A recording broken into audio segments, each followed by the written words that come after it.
This town is a game of chess, and I'm Erica's pawn. Hey y'all, welcome to my channel. I am Rafael and I am here to review episode 16 of The Real Housewives pretending that they were too drunk to remember anything at a dinner party of Beverly Hills. So we start the episode off right where we left off with Erica versus Sutton, and Erica had just told Sutton to shut the fuck up, and Sutton was just so confused and dazed, and she was just sitting there stuck and confused. She was trying to make her point and Erica was just not having it. She just looked over at her and was like, "Do you want to get sued? Do you, Sutton? Do you want to get sued?" And then Sutton was just like, wait, what? Like sued? And then Kyle jumped in and Kyle was like, "See, wait, Erica, wait. So what you're saying right there, you're kind of, pushing back on what Sutton is saying, and you're making it seem like, what she has a point here for a second. So what are you talking about?" And Erica was like, "Yeah, Tom is not gone yet. He is still here. He might be in trouble, but he is still here. And I'm just saying that she wants to watch her words because other people might come after her and might sue her." And I'm thinking, wait a minute, how is Tom even gonna sue Sutton or have the energy to sue Sutton? Because from coming out of your mouth, from all the stories that we've been hearing, he's been doing backflips off cars, he's been going down mountains, again, like I said, he's been auditioning for the future Fast and the Furious movies, with doing tumblings out the cars. Because according to you, Erica, Tom is kind of spiraling down and he's kind of not really there in the head. So how is he technically gonna sue Sutton? I mean, unless he has some type of team or something that, wants to put up some legal support against Sutton, but I doubt that's gonna happen. So I'm not really sure where that's coming from. I don't know if Sutton should be worried about that because, I mean, you or Tom are not in the, right position to even be suing anybody. I think that's kind of a joke that you're even saying that. I'm like, everybody's coming at you and trying to sue you every single day over something. So, and then surprisingly, the spine that grew out of Dorot's back last week came back this week because she jumped into the conversation and she was just like, "No, Erica, I think what you're saying right there is disrespectful. I think you're putting all of us in danger. And if I'm not gonna be able to shop at Louis Vuitton anymore because of you, I'll be damned, okay? No, this is not happening." And I'm like, "Oh, go ahead, Cindy Lou Who. Like, go ahead, just continue. Go ahead, keep giving it to her." I was like, "Wow, Dora, look at you. You almost made me proud of you. Almost." Sutton was confused. I know she doesn't do well with these type of threats. She was just like, "Wait, so what's gonna happen? Am I gonna wake up to a horse's head in my bed or something? Like, what's gonna happen to me? Am I gonna wake up in a jigsaw trap from the movie Saw or something? And is my ankle gonna be chained up to a bathroom stall? Like, what's gonna happen? Am I gonna be in a bear trap?" And I'm like, the possibilities are endless, Sutton. So Erica has had it up to here with the group and she's like, "Listen, I'm so close to losing my shit with all of you." And then we hear Garcelle whisper, "No, don't do it." And then all of a sudden Erica starts doing the mannequin challenge, like,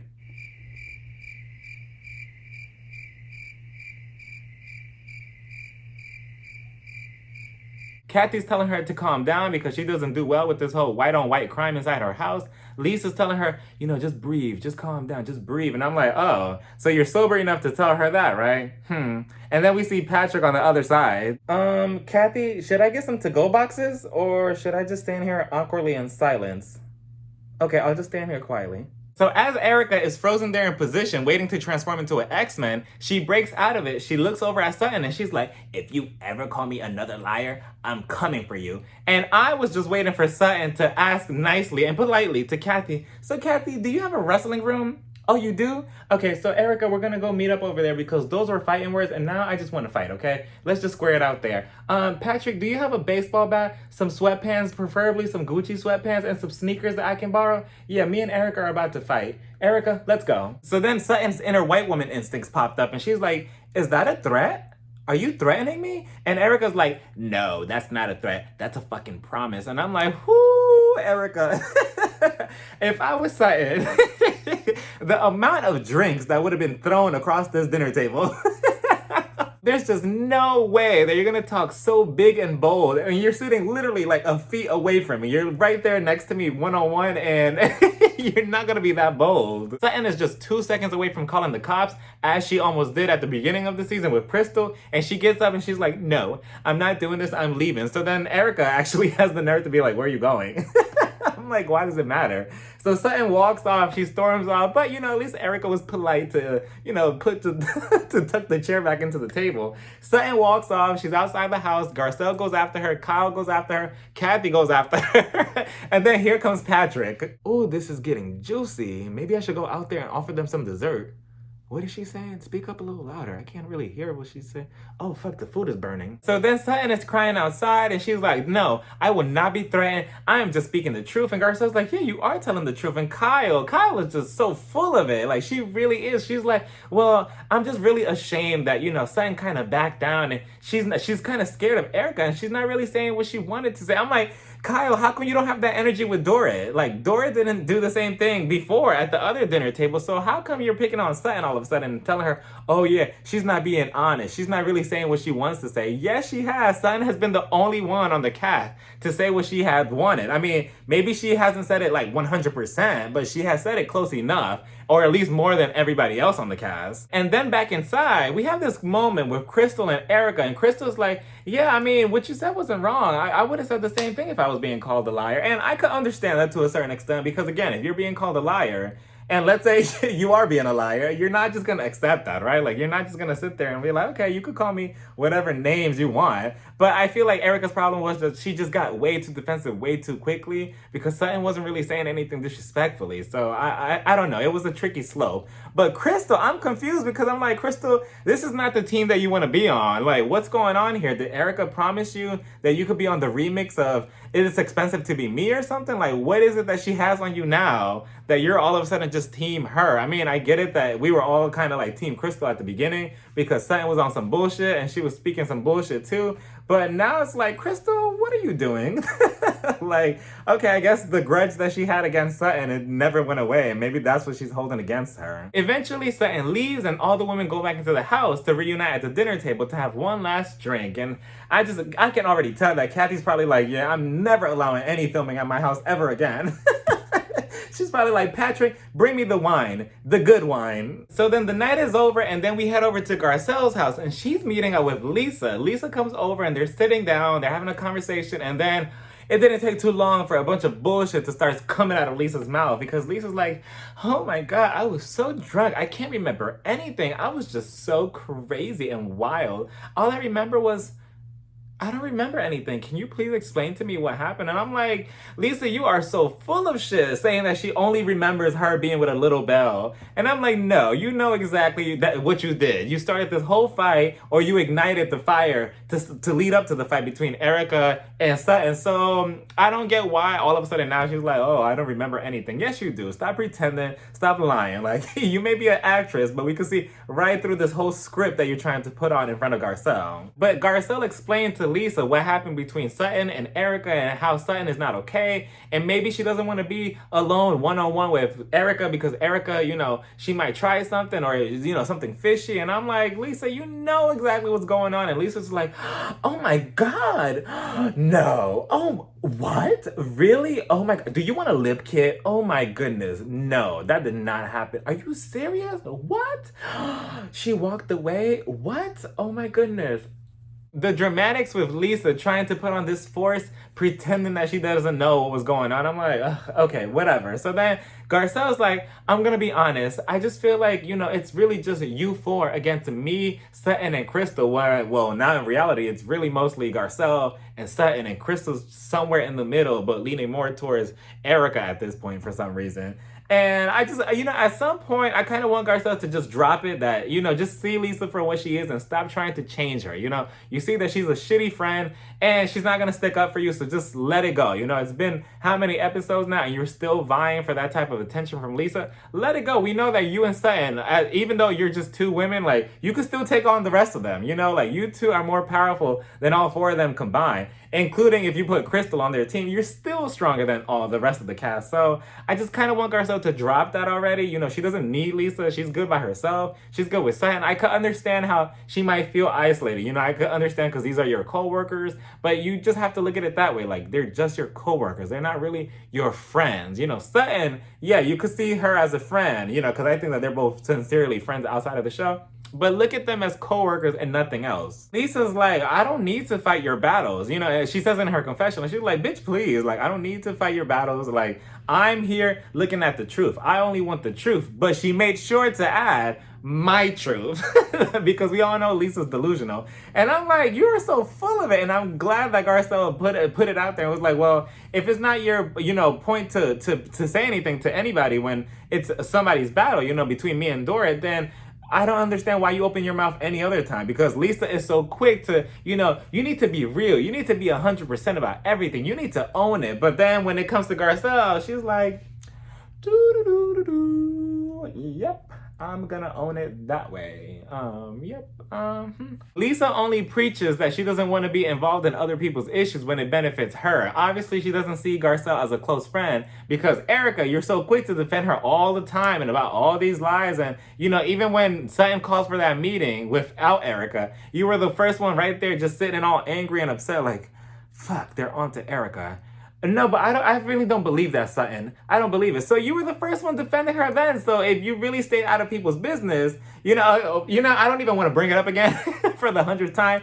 But Denise, like you say that you have no word in other people's battles. But what about Denise? You should have kept your mouth closed down, like Garcelle said, but you didn't, right? So again, you pick and choose when you want to open and close. Then to be even more childish, she tells Garcelle, well, since you want to play tit for tat, I just want to say that it was disrespectful that you didn't text me saying thank you for the sauce that me and Harry brought. And I'm like, what? Like, Lisa, that is so childish. I think out of anything that we've seen all season, that was probably the most childish moment of the season. I'm like, you are such a big baby. I'm like, wow. Like, instead of just accepting what Garcelle is telling you, you just have to try. And I'm using that word very, very loosely. You have to try to make Garcelle seem like the bad person. When I'm like, what? She said thank you. And they even put it in the flashbacks. Like, she was very grateful for that dusty sauce anyway. And you still not happy with it. And then Garcelle, she was just like, okay, well, you know, I guess we'll both do better. And I'm like, no, Garcelle, you don't have to do better. That was a stupid, petty thing that Lisa said just to try to make a point, which I'm not sure what point she was trying to make because it just came out as a bunch of bullshit. So then Sutton and Kyle had to go shopping at some store that personally, it looked like a thrift shop. I'm like, okay. So regardless, they're in there and they're going through the jewelry. They're going through everything, you know, and I'm like, whoo, I'm looking at those prices at the bottom of the screen. I'm like, what? And then when Kyle was like, yes, I'll take that Cartier, that ring right there. Oh, it looks so nice and fancy. How much is it? $3,500? Here's my card. I'm like, well, damn, I was getting kind of wet. Looking at that, I'm like, whew, just blowing through all that money, just But what I don't understand is that they were so excited, specifically Sutton, they were excited over the furniture. And I'm looking at the furniture and I'm like, it looks so dusty. It looks like it needs to be clean. Like somebody get some Windex and some wet wipes or something. You know, I don't know. I don't see the fascination with it. Maybe they're just bored because they brought everything that they ever wanted with the amount of money that they have. And now they're just like, okay, well, we want poor pieces, you know, pieces that look, you know, kind of dirty, you know, so we could call it an antique or something. I'm like, because I wasn't crazy about the table. And I don't care if it had Rothschild, Bliss Child, Blue Child, Red Child, Annie's Child, Destiny's Child. I don't care whose table that belonged to. It was not worth the price they were asking for. So then Kyle asked Sutton, so how do you feel after the whole situation between Erica at the dinner? And Sutton's like, I couldn't sleep. I really couldn't sleep. You know, I was up all night on TikTok. I was just going through video after video after video, and none of them were funny to me because I was so stressed out about Erica. You know, I was just waiting for her to show up at my house. And then Kyle had the nerves to be like, yeah, so I just feel like what you were doing was, I don't know, you were kind of being like two-faced. Like, I just feel like you were being two-faced and you weren't really being honest with Erica. And I'm like, Kyle, are we not seeing the same thing here? Like, I hope that Kyle is at home with Mauricio watching these episodes back, like, well, two-faced where? You know, Sutton is a lot of things, you know. Sutton is a lot of things, but I don't think she's really two-faced. She has really spoken her mind about this situation with Erica every single time and every single chance that they asked of her. So I'm not sure what two-face she's talking about. And then Sutton is getting more flustered and more flustered. And she's like, well, how would you like it if somebody threatened you and I said that you were going to get sued and, blah, blah, blah. And she's getting closer to Kyle's face, pointing that finger. I'm like, ooh. And she's like, you're pissing me off, Kyle, because Kyle keeps cutting her off and keeps talking over her. She's like, you keep pissing me off. You don't shut the fuck up like Dorit sometimes. I'm like, I was just personally waiting for her to grab one of those glass dishes behind her, just boosh. Oh my God, I'm so sorry, Kyle. That it must have just fallen on your head. I'm sorry. Get up. Let's do some shopping. Get up. So then Sutton does what she does best, and she walks away and runs away. She's like, I'm leaving. She's walking away, and at this point, I need Andy. Andy, I need you to put in there everybody's contracts for everybody on Housewives. You cannot leave a scene. You cannot walk away. You cannot run away. Your options are either you sit there and you finish the entire scene until we're done, or you're fired. Because at this point, I'm tired of seeing Sutton walk away every 5 seconds. I'm like, I know you have it in you, I think, to a certain extent, to fight back against all these women accusing you of stuff. But I don't know why Sutton doesn't want to do it. Maybe she just doesn't want to look, crazy and wild in front of the cameras or something. Eventually, the security grabs Sutton right before she exits the store. And they're like, we'll give you a 15% discount if you just go back and film with Kyle. We need all the publicity for this dusty store. So then Sutton agrees and she goes back to Kyle and she's like, listen, I just don't appreciate you saying that I'm a two-face, because I'm not. I'm just asking all the questions that all of you are afraid to ask Erica, because you're supposed to be my so-called friend. And I'm like, ooh. And then in the confessional, Kyle's like, oh, you could fuck off. And I'm like, wow, Kyle, but you don't say any of this to her face. So who's the two-face there? Sutton also makes a good point by saying, yeah, the group basically wants her to be the scapegoat of all of their mouths. Like, oh yeah, we all agree with what you're asking and what you're saying, but we're just gonna blame it all on you. Like, even though we all agree with what you're saying and asking of Erica, but we're just gonna kind of throw you underneath the bus. And that's exactly what they're doing. So Sutton is correct about that. And I like that quote that she said, in my marriage with my ex-husband, like, he always controls me and nobody's gonna control me now. Like, I am the boss and nobody's gonna tell me what to say. I love that. I'm like, you know what, Sutton? I like that. Then we head over to Dorit and PK's house, and I'm like, okay, bathroom break. Because I know she's about to talk for 5 hours and I'm gonna come back and she's still gonna be talking. So she's sitting down some plates. I don't know what the food was. It looked like some grass and tree branches. So she's sitting down and she's like, today we're gonna have date night. It's gonna be between me and Bubba. And oh, PK, stop it. You're so funny. Sit down, baby. Sit down, Bubba. Oh, you're so funny. Am I gonna get my allowance? Right away, with one episode, PK proved to us why Dorit needs to hand over her diamond to her husband. Because he did much, much, much more in one episode, in like, 2-minute scene, than Dorit has done all this season. The conversation of Erica posting on Instagram in this lingerie brand that they kept calling lingerie brand. And I'm like, is this the same lingerie brand, Fenty by Rihanna? Why are we not calling it that? Do we not want to promote?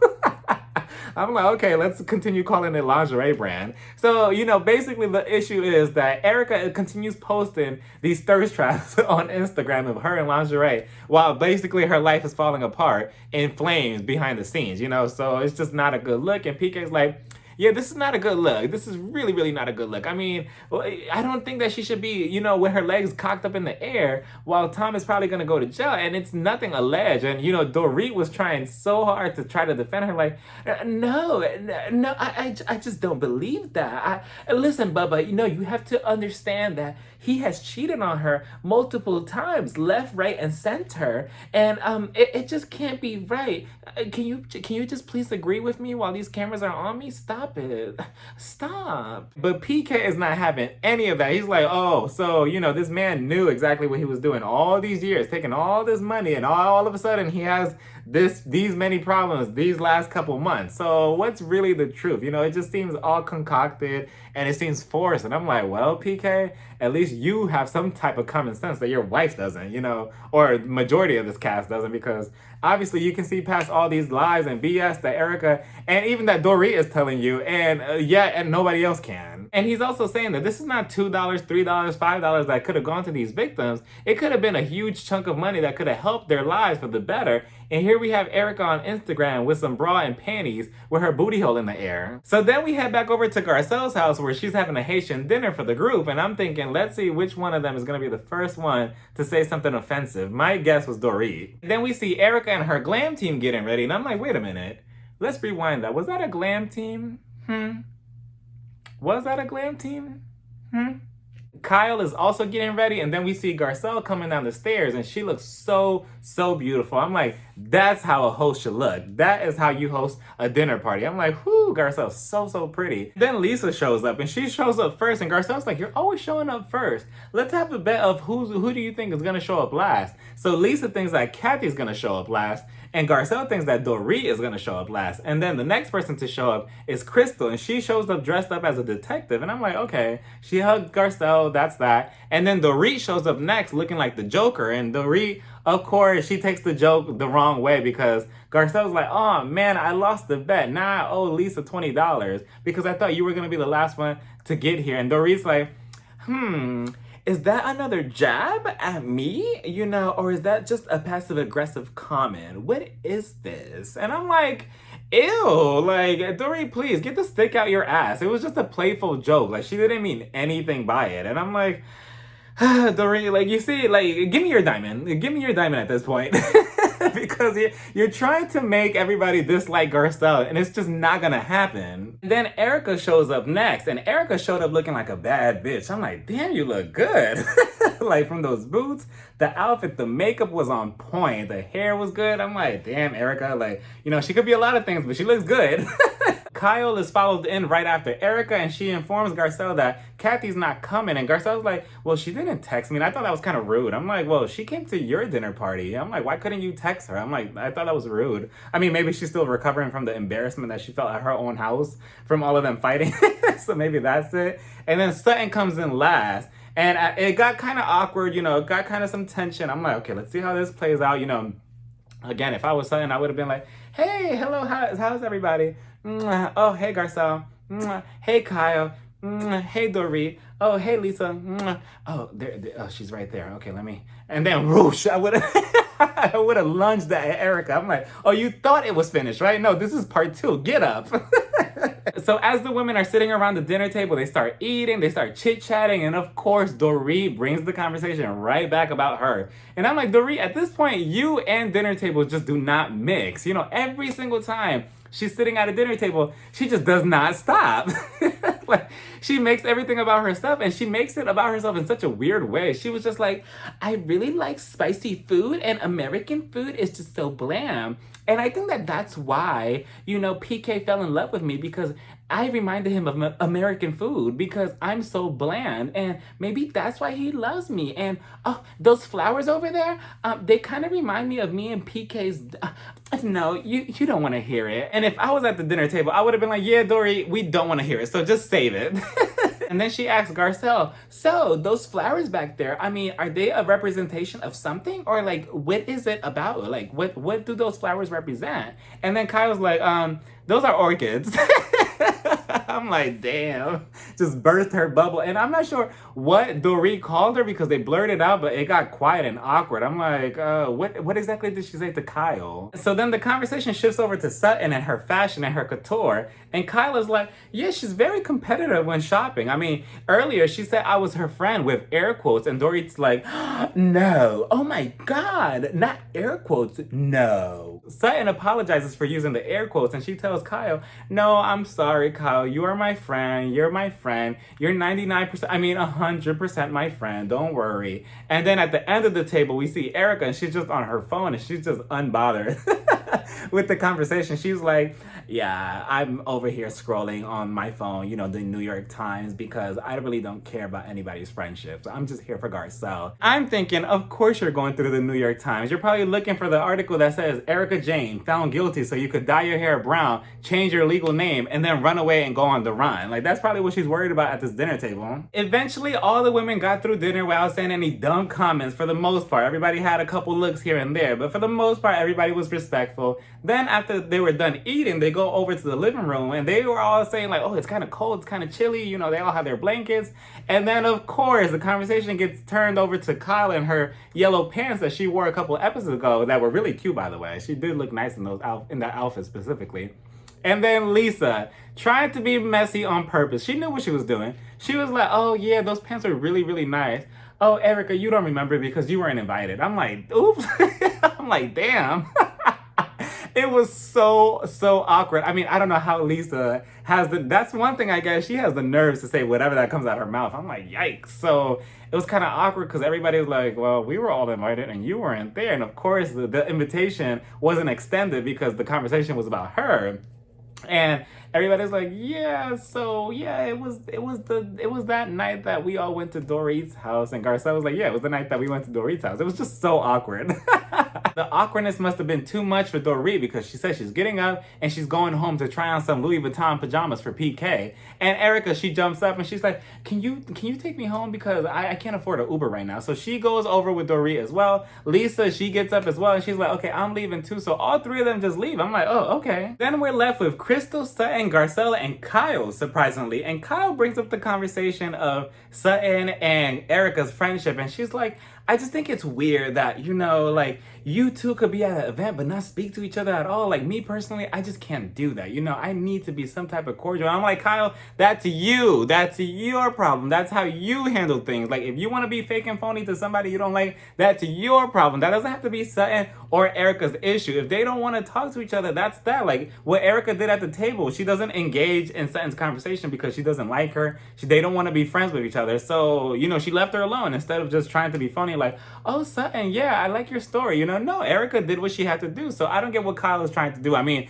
obviously, it looks like she's trying to be messy and trying to put Sutton in the hot seat again. That's exactly what she's doing. She's not doing this because she cares about them trying to, you know, rekindle their friendship. She's just doing this so Erica and Sutton could go at it and she could be right there front and center to watch everything go down. And I also like what Crystal added to the conversation by saying that Sutton doesn't need a band-aid. You know, neither does Erica. Like, they both could exist in the same group event and not talk to each other at all because that would be phony. You know, like, how would it look like both of them just going at it just 1 second, then the next minute they're like, oh, hey, how are you? How's your legal issues? Here's some money. Here's a gift. Like, no, that's not how it works. And Sutton agreed. Like, Sutton's like, yeah, no, I don't need a band-aid. I don't have a boo-boo. I don't have a cut. I don't have anything. And Kyle, you know, Kyle, again, you're just trying to be messy.